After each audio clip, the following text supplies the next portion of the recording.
A gratidão também é uma forma de descanso. Quando a gente olha com mais carinho para o que já tem, o coração para de viver somente esperando o que falta. Deus tem cuidado da vida em muitos detalhes que passam despercebidos.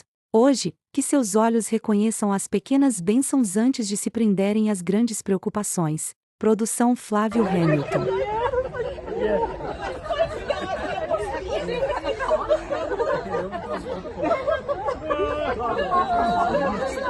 Thanks, Ian.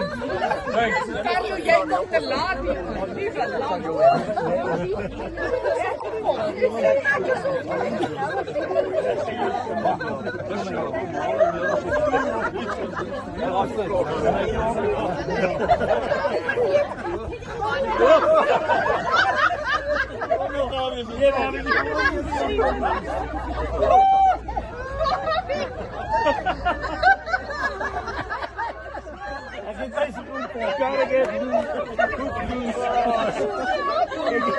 As jij in de